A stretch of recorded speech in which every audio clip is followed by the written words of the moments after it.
Welcome to the WSL Post Show here at the GWM Sydney Surf Pro, presented by Bonsoy. Day 3 in the bag, and we had more highlight moments, big turns laid down, some great wipeouts. Always a fantastic feature for me.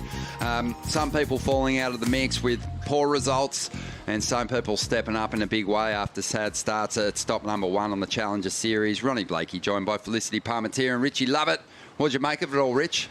It was a testing day for sure, and it was a testing day for the cameraman, for everyone on the beach, for the surfers. We had wild weather, but in between it all, there was really contestable waves, super fun, and some banging scores throughout the day. We saw some big moves. It was the one big banger turn that got people out of trouble all day long. Most definitely. That last heat was an impressive one. Impressive one on paper, Flick, but it really delivered and went right down to the wire. Oh, it completely did. I was so impressed with Kaio's performance and his ability to just be an absolute tube pig out there and find 3 barrels. It was really incredible. But for me, Rich, you took the words out of my mouth. It was a day of the one-turn wonder. Just great performances, big backhand hangers on really critical sections. And yeah, I'm excited to dive into this post show. Let's do it. Starting with the last heat of the day, because as we mentioned, super impressive one. Michael Rodriguez just looks so deadly up at snapper. But Kaio a belly, Rich. Oh, this guy, if there's a barrel on offer, he'll find it. And Kaio just completely covered in that tube. And then Michael Rodriguez here, we've just gone so accustomed to this guy flying through the air, flaring all over the place, and he didn't disappoint. But Kaio, rock solid. Yeah, Kaio, I mean, with turns like that, it was just really good to watch. And Cade throughout this heat, he kept good pace the whole way through, but I mean, it wasn't until the dying seconds that he sort of found this wave and got the score he needed. He was pumped about it, and then dying seconds, Emerald actually took off on a wave, did an air, he didn't know if he'd gotten it, found out on the beach, but you could just see how much it meant to him to advance through this round and, you know, on his way to more of a keeper result here in Sydney. Yeah, unfortunately for Dylan Moffat, it was really a 3-man heat. He never really kind of got going, but Michael Rodriguez, look how close the numbers were between Michael and Cade there. Unbelievable. But Michael Rodriguez was one of the stars of this Australian Challenger Series, despite the fact that he's fallen short of the round of 16 here. Yeah, unfortunately, was looking for a good result here. Would have, you know, liked his chances in these type of conditions as well. But, well, that's the nature of the Challenger Series. It's so competitive. It's so cutthroat.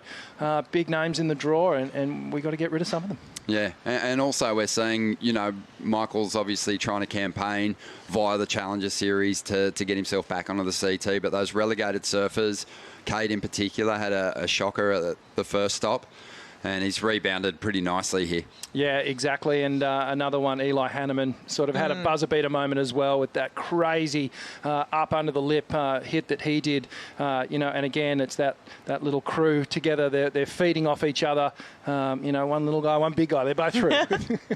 For sure. Well, it was Kaio Abelli, though, that owned that last heat of the day. He's with Jess Starling. Kaio, I had to stop you up the beach from signing all a bunch of Grom shirts. That heat, it was close, but you managed to get the win. Yes, it was really fun. It felt like a long time like that on a CT, you're just getting smashed. Everybody, like, it's so good. They always are good, and you're always overthinking and trying to be better and do better. And it just feels like things are just falling into place, and I feel like the old Kaio, where things just happens, and I surf calmly, I think about it, and I have fun. I think on tour I just forgot a lot of times to have fun, and yeah, it's been fun. I want to stay. That's an incredible headspace to be in, and to find yourself in that must be a pretty humbling moment. What did it take to get you here? Yeah, it's just so hard for you to actually like step down and be like, okay, let's go back on the QS and try again. Yeah, I was on tour for 9 years, and it was just way too long. And for a lot of times, I thought about like maybe if I fall off, I'm not gonna come back. I don't want to go through that path again. But I'm here now, and so far I'm having fun. So as long as I'm having fun, I'm staying. And apparently tomorrow you're gonna be pumping, barreling, and this is the place to be. And I'm not leaving.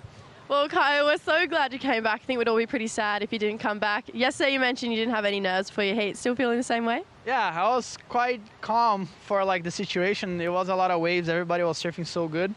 And the conditions are like, it's it's anyone's game. Like it could be on anytime. So yeah, I was just having fun, and I wasn't really pressuring anybody in the heat. I was just trying to find my waves, and it's like this kind of conditions I like to surf.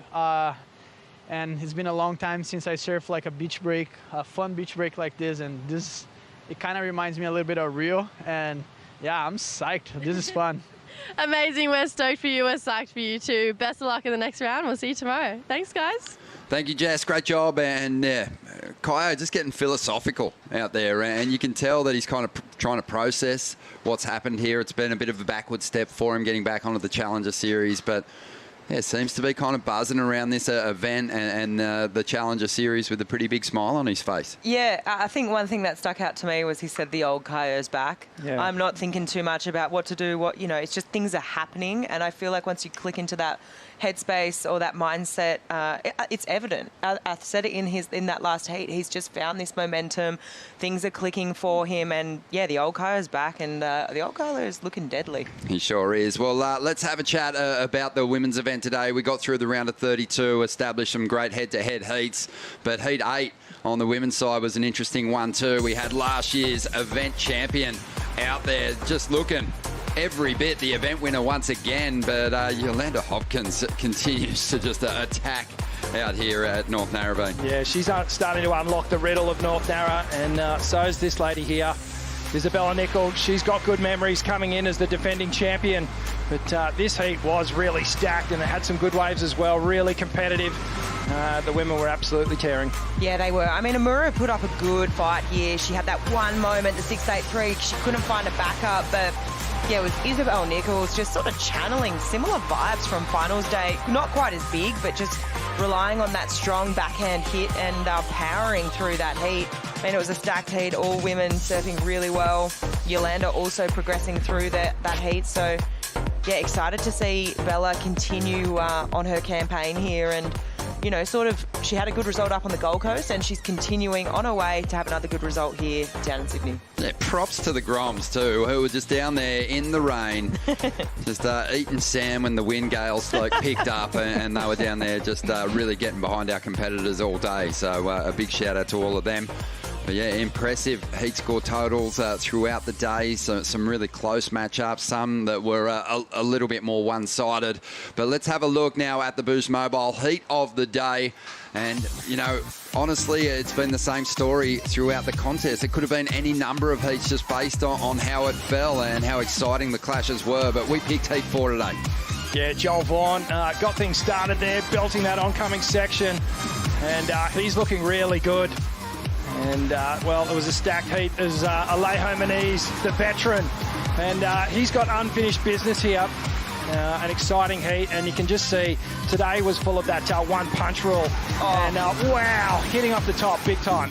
Yeah, that was a major turn by Dimitri. Fetched him an 8.67 and powered himself all the way up to that first place. Advanced through with Alejo, but yeah, I mean, for me, this heat, this was a stacked heat. I felt for Joel because, I mean, he has been, has given us really exciting moments, but yeah, he just kind of let that one slip through the cracks. He couldn't find a backup, and that 397 just not good enough. Yeah, it was a close one for sure, but that big move from Dimitri Poulos is the move that changed up the order of things, and those big turns have kind of been getting credit from the judges throughout the contest. If you're willing to throw yourself into those big, meaty sections, you're going to get a big, meaty score. There's so much energy in that final hit too. The sandbar is really shallow. It's not just a little wind swell. There's some period behind it, which means it's got a lot of energy. It's come from far away, and those waves, they're packing a big punch, and it's those surfers that can kind of harness that and go with it.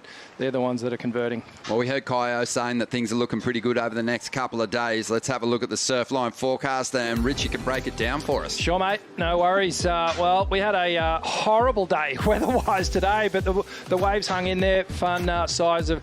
There was a definite mix of swells in there. East-southeast, a solid east, even a bit of north wind swell on occasion. But we're going to get this larger mix of east and south swell all the way through into tomorrow as well. It's going to kick a little bit. We're going to have light variable winds from offshore tomorrow in the morning. It'll creep around to the side shore in the afternoon, but we're fairly well protected here at North Narrabeen. Anything out of the sort of north, the wind is basically offshore once it wraps around in the cove. And swell all the way through into Monday and Tuesday. They are looking like the maybe finals day at this point. Wednesday, Thursday, not looking too good. So I feel like we're going to just keep running this thing. How's How about that? Oh, that sounds exhausting, but let's do it. Mate, well, yeah. Sorry, don't lay those at this point. If we're exhausted, you can only imagine how some of those competitors feel because they've been getting mashed into that sandbar, attempting those big turns, and we're looking forward to seeing more of it. But today, it did give us some unbelievable turns. Let's have a look at the BioGland Daily Dose, our top 5 moments, and see who stood up and really put on a fantastic show. Coming in at number 5, Erin Brooks stays on top. Her first wave almost went excellent, Rick. Yeah, it sure did. Just picking up where she left off, but going the other way. Just finding some of these little left-handers. Gee, she's just such a good talent. And, just in the post-heat interview, she's getting the rewards too. So just snapping cleanly off the lip there, just finding these little gems. Only had 2 waves, Flicker. That's all she needed. Impressive stuff. Levi Slawson, impressive. Absolutely hammering the end section here. Oh, he has been absolute standout all event, not just even today. Someone, for me, that's just come from those early rounds and powered through every heat. He's looked so dominant. He's looked strong too. Like, nothing's going to buck him off his board. He's hit some meaty sections and just absolutely sent it. He just looks powerful. He looks strong, and good sign of things to come. And if he can continue that momentum, look out. Yeah, it looks hard to beat. Coming in at number 3, Nadia Eristrabe. Very impressive performance from her. A healthy heat score total. She performed well at Snapper and doing more of the same here. Oh, solid as a rock surfing under difficult circumstances. And Nadia stoked to move through. Coming in at number 2, we love this performance. So unique. This guy just always gives you something different. This was super exciting, and I just love that Taro just brought his absolute brand of surfing to this heat. And you know what? It made me sit up a bit straighter in my chair because I was just excited to watch it. And, yeah, just something different. I mean, he bracked this little one up with this really, really fast air here. So much whip through that turn. But, yeah, I just love it. Just something different. It's exciting, and bring it on. I want to see more. Full spaghetti legs. Coming in at number 1, Eli Hanneman's Hail Mary on an ugly end section here, Rich. This was amazing. Just before the hooter sounded. He had no business attacking this wave, but he just went, you know what, I'm going to do it anyway. And got up under the thing somehow, stayed on his feet, and right at the clutch moment, there was seconds left in that heat. He had to perform, and it was a miraculous turn, that one. Full Mighty Mouse. Oh, my goodness. Incredible stuff. Yeah, that was huge. And to do it in that moment, as the hooter's sounding, he was landing that turn. I think he loves those moments. I think he kind of feeds on that sort of stuff. He likes being up against it, and he fights his way out, and he's a true fighter. Credit to him, man. Yeah, it's going to be fun just watching now as we move into those head-to-head heats, those battles unfold. Oh, and there's some great battles coming up on the women's side and on the men's side. But the thing that I'm looking forward to seeing tomorrow is the surf, because everyone just keeps talking about tomorrow's the day, tomorrow's the day. I mean, we heard Laura talk about it, obviously local here. She kept saying, yeah, Sunday's the day. And we heard Kaio say it too in his post-interview. I just want to surf more. Tomorrow's supposed to be pumping and more barrels. So, yeah, let's bring it on. Legends Heat tomorrow? Hey. Is it on? Apparently, yeah, we could be seeing our legends out there, and that is another stacked field. So we've got a lot to look forward to. Tomorrow morning, 7:15 a.m, we'll be making the call. Right now, enjoy the highlights. Have a good night, and we'll see you tomorrow.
This copyrighted event broadcast is produced by the World Surf League for broadcast around the world and may not be retransmitted, reproduced, rebroadcast, or otherwise distributed or used in any form without the written consent of the World Surf League.